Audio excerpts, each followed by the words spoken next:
Hello, hello. This is Aurelia Davis, the educator's educator, coming to you on a Tuesday, second day in August. Just glad to be here. Glad to see some of you come on.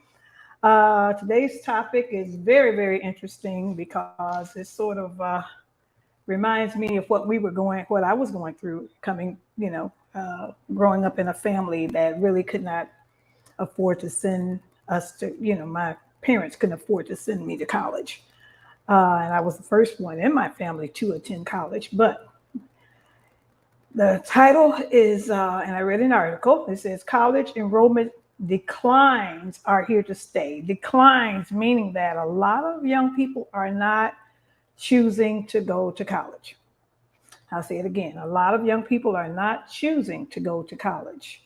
And I have about 5 reasons that I think why this is happening. You can correct me if I'm wrong, but I think I sort of hit the nail on the head.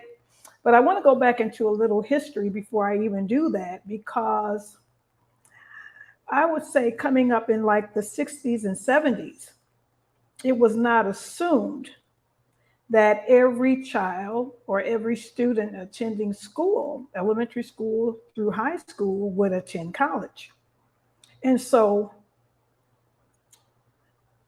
things were set up where if that child decided that they were not going to go to college, they had the opportunity of going into a career or field that will give them, make them employable. In other words, make them ready to receive a salary or make a career. And those were trade programs. I'm just going to be honest; they were trade programs, plumbing and being a machinist. My father worked at a machine company before he became a barber, and he really didn't even finish elementary school. In fact, I know he didn't even finish high school, but he was able to go into this particular company and work with putting together plastics, working with plastics and things. So the trade system was in place. And in Chicago, there was a famous school for trade called Washburn Trade School. And when that particular trade school got so saturated with individuals going into being going into automotive, becoming plumbers, contractors, woodworkers, you name it, they were doing it. When it became so full, the school became so full, or became full, what would end up happening is some of the high schools throughout the city of Chicago would also offer trade programs. I remember a friend of mine who was able to go into being a seamstress right within her high school. So she was able to take classes on her becoming a tailor. She would make clothes and whatever. And even in my high school, we had classes in sewing, we had classes in cooking. And then another high school, they were doing woodworking. So the option of going to college was not necessarily always in front of us because we had other opportunities and choices that we could make if we did not want to go to college. And usually in that particular time, our parents couldn't afford to send us to college. We came from parents that were not necessarily college material, or they didn't attend college themselves. And a lot of our parents didn't even finish high school until later. But because they did not finish college, it did not necessarily mean they didn't want their children to not go to college. I also remember that the most prominent skills for African Americans back in the day was for you to become a teacher or a social worker. That was it. Becoming doctors and lawyers and say Indian chiefs was not even on the table because it would just take so much time and it would cost so much money in order for you to pursue those type of careers. So getting back to what I was saying before, I have about 5 reasons as to where we are today, as to why young people are not going to college or choosing not to go to college. The first one, the cost. The cost. The cost is burying people. College cost is burying people. There are individuals that have gone to college, got student loans and going to college, have gone into their careers, and after exiting the careers, they still owe for the student loans. I'll say that again.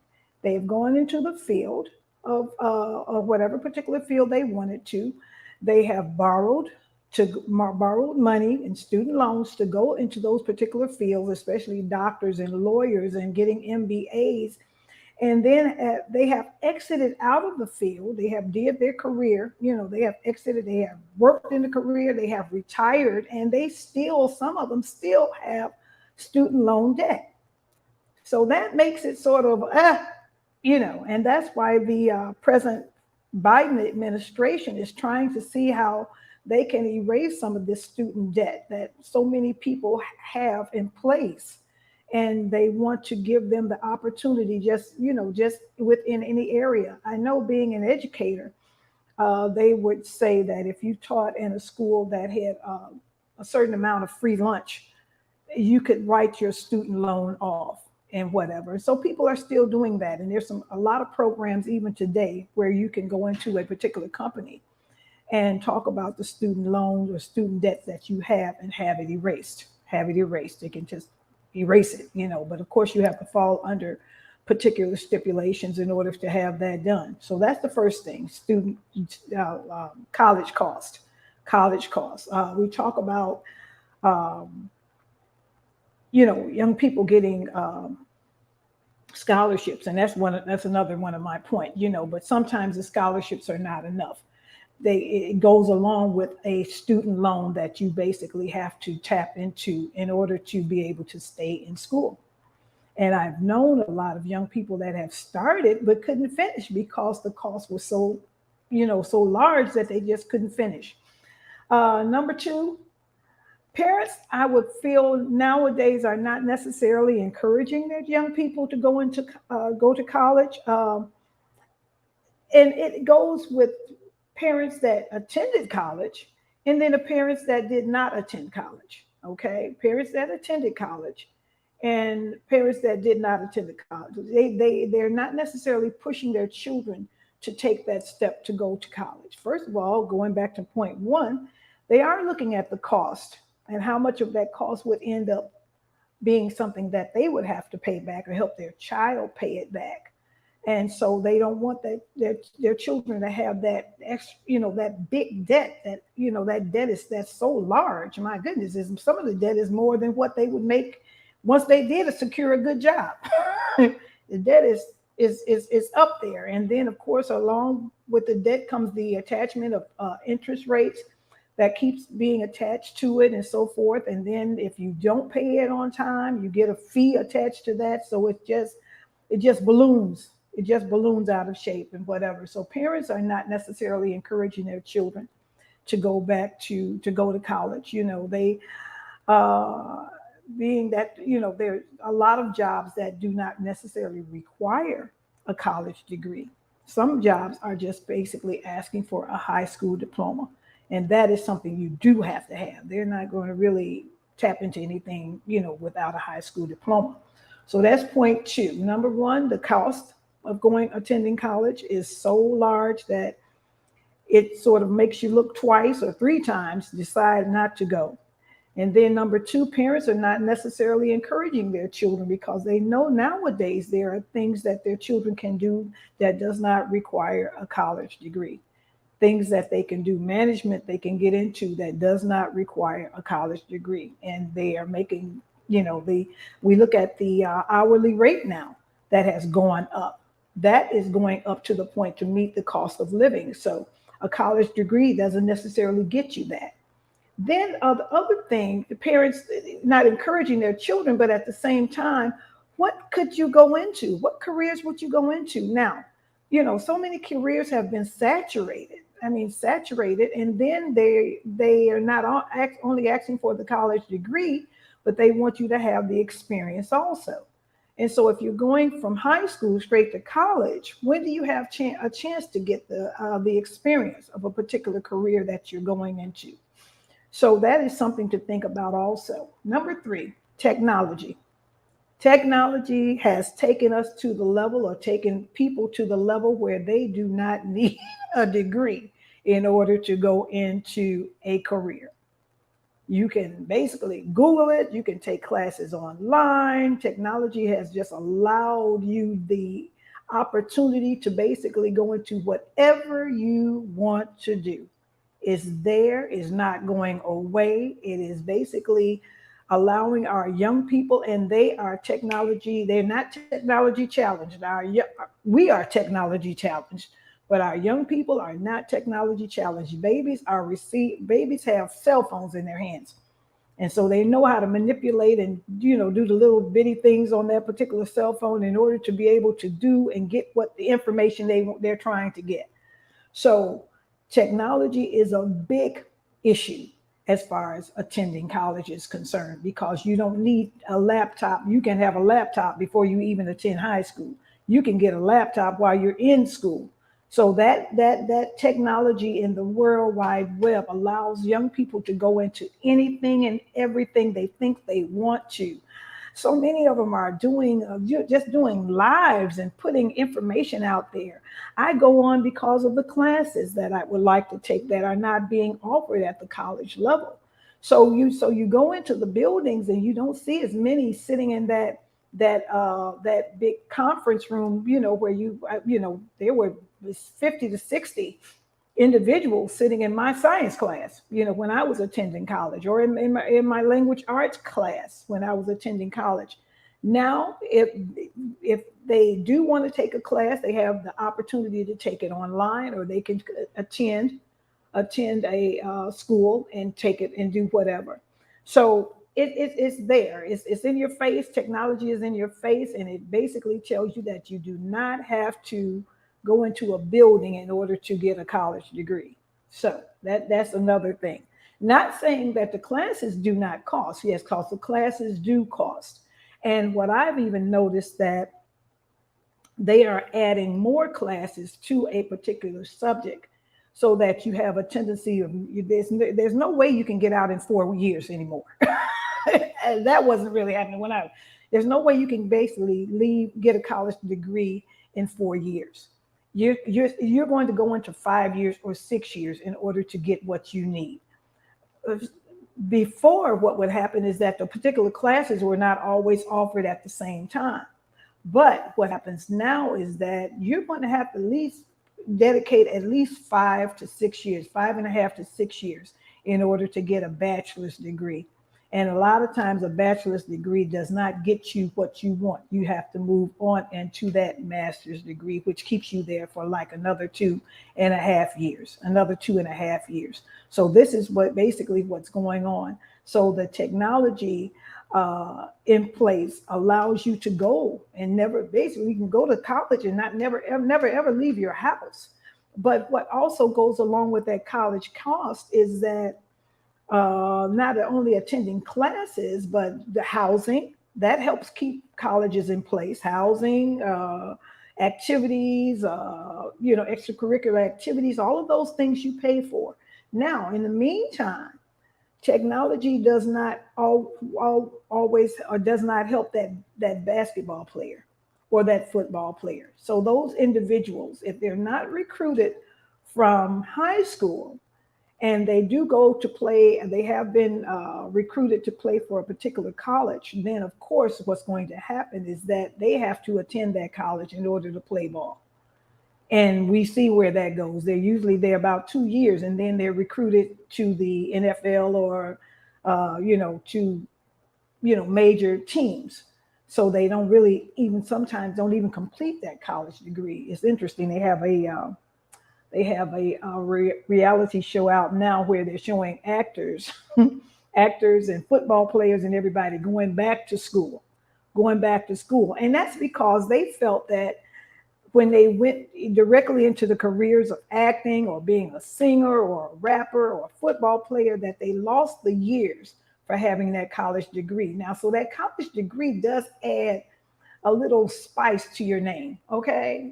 I can easily say Aurelia Davis, I have a bachelor's degree in early childhood education, and I have a master's degree in teacher leadership. That's something they can never, ever take away from me. And if I had to do all over again, I would do it again. I would do it again. So let's go back. The cost, number one, that's my first point. I believe the cost is basically turning a lot of people off. Parents are not necessarily encouraging their young people to go to school anymore, especially if the cost ends up being on their plate. They're not encouraging them. And of course, technology offers anything and everything. So why would you even go and sit on a campus, and pay those fees and things like that when you can basically go through a laptop and get exactly what you need in order for you to secure this career that you want to secure. Um, and then we're going into technical careers. Now, this when I mentioned a school called Washburn Trade School that was in the Chicago area on the west side around 31st and Kedzie that was there for a long period of time. And what would happen is this particular school would recruit and encourage young men, especially men that may have been incarcerated, but it was the school basically open for everybody. But the majority of their students were men and boys and whatever. And you can enter into Washburn Trade School. I'm not sure if you had to have a high school diploma, but I do believe a lot of those individuals did even attend Washburn Trade School without a diploma, a high school diploma, because they wanted to go into being, working on cars. They were taught the skills of working on cars. They became plumbers. They became contractors. They even what did they do? Woodworking. Electricians was a big thing, and those are the skills that they attended. Those technical skills that individuals did in order to and opting not to go to college. They decided not to go to college, but they went into a lot of those technical careers and were able to build very healthy careers from those. We know of men that went into attended Washburn Trade School, and after they graduated, they were able to just go into any field they wanted to, be it being an electrician, and make very good money. Make very good money. And the thing about it, they didn't have any student loans. So this is what the city offered. And then, of course, like there were high schools. I remember Lane Tech had a tech program, and Westinghouse had a tech program, and a lot of them were basically geared toward men, but then they started to do things for young ladies also. It was interesting because at way back in the day, women were not recruited to be electricians and electricians and carpenters and things like that. But of course, we knocked that out the park, and we were able to do what men were able to do and take those classes and become journeymen, for those particular skills and everything. So that was a good thing. That was a good thing also. So, and I'm understanding that these particular tech courses are coming back. They're coming back because they're finding that a lot of people are not attending college. And I believe the controversy between technical training and a college career clashed to the point where politics got involved, because Washburn Trade School, after being up for about 25 years, all of a sudden closed its doors. It did not mean that the participants, that people were not interested in those careers anymore, but there was pressure coming from the top down from colleges that stated that they, did not want to be in competition with technical schools. So Washburn Trade School became no more. It just vanished. It just vanished. And now they're talking about bringing technical schools back. I know that there are some in the area. They're not as big as Washburn Trade School, but they do have schools for going into being a carpenter or construction worker, plumbers, electricians. All of those skills and those classes are coming back, and they are technical schools that are colleges, technical colleges where you need like a 2-year degree to go into these types of things. So it hasn't totally disappeared, but they're finding that everybody is not college material or college ready. So to have a person go into a college and they cannot achieve what they need to achieve, is basically a detriment to that particular person, which is not good. So they are saying that everyone, they are finally admitting that everyone is not college material. Everyone is not college material. I tell a little family story. Out of the five girls in my mom's house, in my mother's and father's house, out of the five girls, three of us attended college. One sister attended a business school, so she didn't have to go for 4 years, but she went for like a 2-year program and became a very accomplished secretary.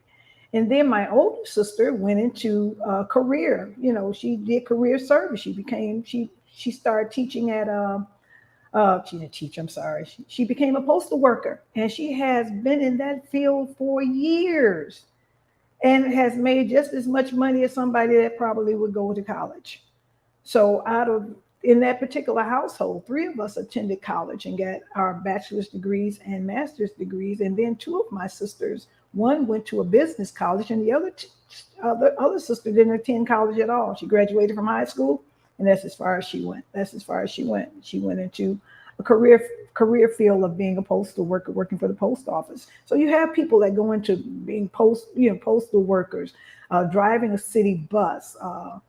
What else? Truck drivers. All of these are very honorable careers for people to make their money and make their living. There's nothing wrong with it. I have never knocked anybody that wanted to do those types of things. So going back to number one, the cost of a college career. Parents are not encouraging their students or their children to go into college as much as there used to be a time. And the technology that's available for anybody that wants to go into any kind of career. I mean, we have bloggers, we have people that are doing content and everything, and that doesn't necessarily require for you to have a college degree in order for you to do those types of things. And then we have technical careers. The technical careers are coming back, plumbing and electricians and those types of things, which is good because everybody is not college ready. Everybody is not college material. Everybody will not be able to achieve whatever they need to achieve in a college setting. And then, of course, the last result that has basically tipped the bucket over so this exists is the pandemic. When schools were closed down, colleges were closed down too, and young people were not encouraged to go back to their to colleges to complete their careers in the middle of the pandemic because the pandemic was in place. So it put a real dip, just like public schools. The pandemic put a real dip into colleges also and universities. And so they found out that there had to be like a shutdown. And the unfortunate thing is once the shutdown became enforced, a lot of young people did not go back.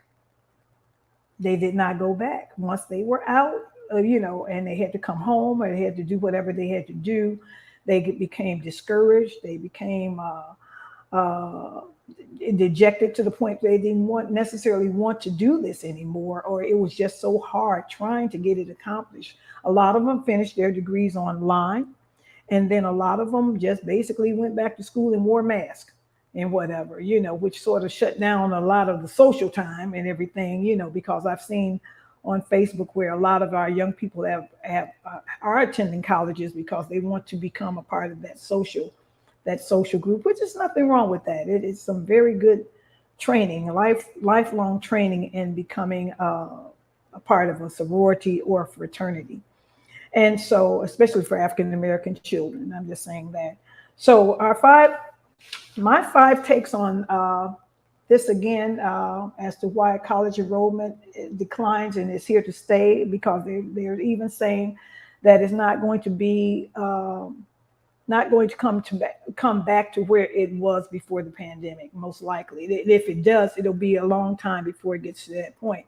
So we're looking at young people now that particular age group that have basically opted not to go to college, but at the same time, there may be a generation behind them that decides that they want to do this and go to college, won't be anything wrong with it. But the cost, parents encouraging young people to go to school, technology allowing you to basically go into whatever you want to. And then there's the technical careers that you can easily go into without attending school. And the pandemic just put a damper on the whole thing. And so here we sit with the buildings being empty. And it's interesting because you would see a lot of preparation for in the stores, like Walmart and Target and places like that, where they would have like a college section. I don't see that anymore. Or if it is, it's very small. I see more readiness for children getting ready to go back to elementary school or back to public school. But as far as college readiness groups, I don't see that. I don't see that. I don't really see that. And you know what? It also tells you about college professors as to whether they can find jobs or decide that they need to do something else because young people are just not in the classrooms, the college classrooms. Well, I said it. This is what I think about it. Hope you accept it. Or if not, it's okay too. This is Aurelia Davis, the educator's educator, coming to you today. Just hoping everybody was able to clue in. And if you have any thoughts about this, shoot me a note at aureliadavis.com. I would love to hear from you. Take care and have a great day. Talk to you soon. Bye-bye.